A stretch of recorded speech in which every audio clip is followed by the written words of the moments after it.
Hey, today we're going to talk about the topic of moving beyond emotional bypassing. And for many of you, if you are in the realms of personal growth, spirituality, particular philosophies on life, then there can be a trap that one can fall into, or many can fall into, and that is what many of us would call emotional bypassing by using things like positive thinking, beliefs, mental distraction, and a lot of that is to avoid feeling uncomfortable emotions. Now, often when that's going on, we're seeking short-term relief, and our deeper emotional wounds are being left untouched. And, so this can obviously lead to things like emotional suppression, anxiety, disconnection, and even physical illness if it goes on long enough. Examples of this would be using particular sayings like, everything happens for a reason. Like, yes, it does. And also, are you dealing with the emotions that are arising, whether that be grief or anger or otherwise? Sometimes there's particular practices that we can engage in with the actual conscious or unconscious intention of escaping pain or escaping particular emotions. Meditation is a tool that can be used in that way sometimes. Another predominant one would be psychoactive substances. There's also many other things there as well. Numbing out through the guise of productivity or perfectionism or ideals, and just general suppressing or denying of emotions. These are all examples, or what I would call examples, of emotional bypassing. Now, as many of you may be aware now, that emotions are purely messages that can be felt, heard, and processed. They could be messengers. They're not things that we need to attach to. However, there could be times where the emotion that's there could be with us for days, weeks, months, or it may even be something that is experienced for a very short time, 10 seconds. It comes, it goes, it's released, and that's it. And there can be times where, especially if someone's moving through a loss of a loved one, you often find that it, will come in waves. So it'll arise for a minute, it might go, and then it might not come back for a number of hours or days. And, it can just keep sort of revisiting itself in a certain way. And each time it does, get an opportunity to sit with it, feel it, and move through it. Now, there are many reasons to face them, to not bypass them. I'll go through a short little list of that.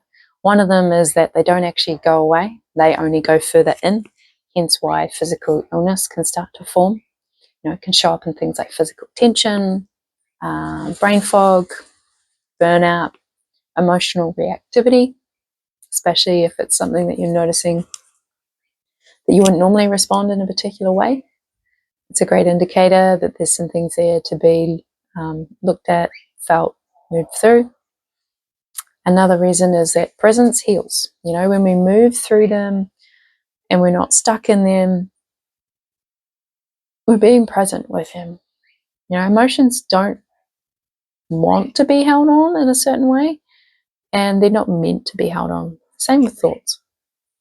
So avoidance can actually delay growth. Now, this is one of my favorite reasons. If you see growth as one of your core values, if you see yourself constantly or very much in their mindset of how can I grow, how can I have better capacity, how can I be of better service, this continual process, then being with the emotions is going to help you with your growth, whereas avoiding them is actually going to stagnate your growth.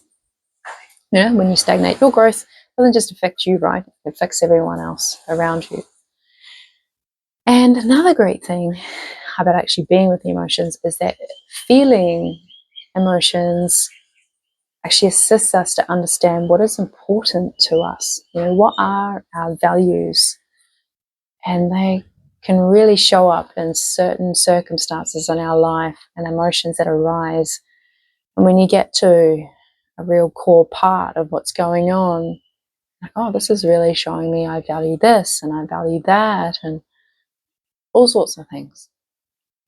Now, how do you work with them? Well, there's probably a myriad of ways or a number of ways that you can work with emotions, to work through them and not be in such a state of emotional bypassing. I'm going to share what I would call a very easy 6-step process. I'd like to remind you that you don't have to follow this process. You may have come across a process that works better for you. I'm not the beholder and only holder of such information, and you can trial it and see how it works for you. So I would say step 1 is pausing and acknowledging that it's there. Step 2 would be coming from a place of curiosity, which is different than coming from a place of criticism. So even if the criticism arises, it's then getting curious about that criticism and then eventually getting into, well, what's really going on with this emotion? Like, what are you really about? What are you trying to show me? Third step, I would say, is to feel it in the body. Is there a particular area of the body that it's in? Is it just a general feeling? Where is it really present in this physical vessel that you're in? I'd say the 4th step is expressing it if you need to. Do you need to write? Do you need to cry? Do you need to sing? Do you need to move?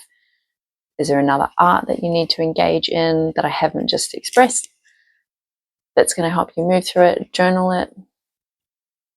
And I'd say the 5th one would be practicing self-compassion. So if you talk a lot about compassion, it's one of your values, are you also able to practice that for yourself? You know, it's one of those things that if you are not able to practice that for yourself, then you're not really, what I would almost say, top of your game as a joke here, right? Top of your game at being able to practice that for others. You know, you also have to really embody that within yourself to be able to actually bring that out to others in a real genuine, authentic, truthful way. And then the last step I would say is using support wisely. So not for the purpose to be rescued, but for the purpose of purely to be witnessed in what it is that you are experiencing. It's vastly different from seeking support to be saved and seeking support to be seen, and then you can move through it easier. So yes, if you've got any questions, you're welcome to leave that in the comment section below. If you've got some other philosophies around this, you're welcome to share that. If there's anything that you feel is of importance of this topic, welcome to share that too. And we'll see you in the next vlog.